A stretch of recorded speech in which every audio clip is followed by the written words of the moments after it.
Hey everybody, I am here with a great book called Boot and Shoe. And they're not talking about what you put on your feet. These are the names of the two dogs, Boot and Shoe. The author is Marla Frazee. And let's get started. Boot and Shoe were born into the same litter, and now they live in the same house. They eat dinner out of the same bowl.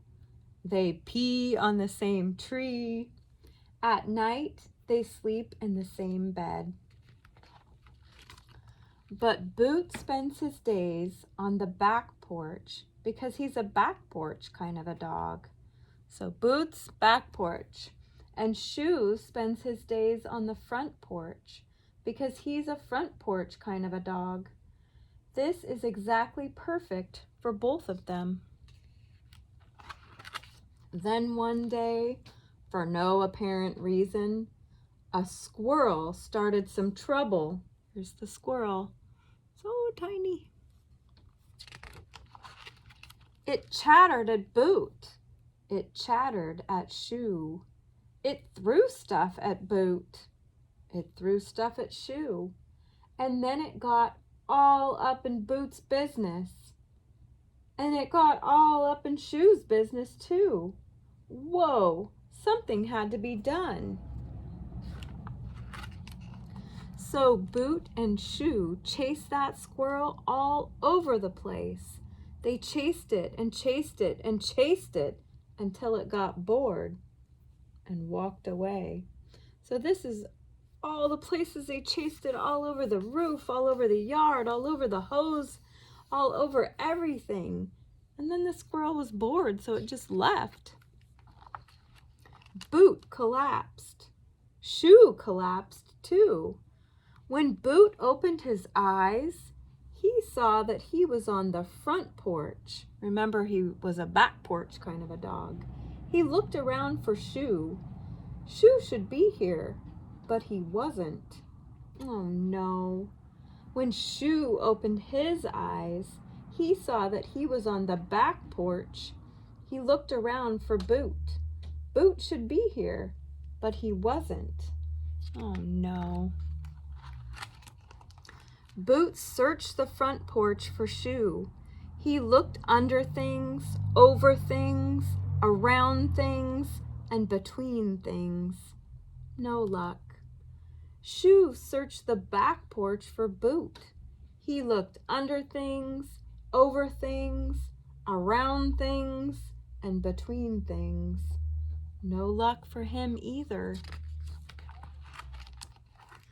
Boot decided to station himself on the front porch and wait there until Shoe found his way back.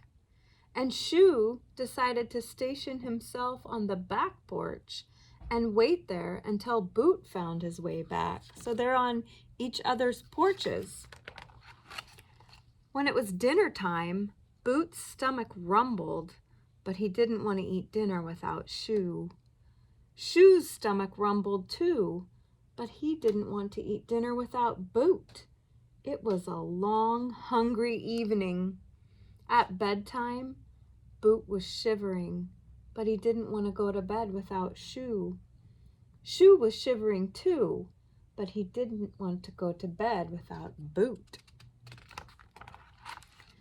Once, during the night, Boot walked slowly around to the back porch to see if Shoe was there.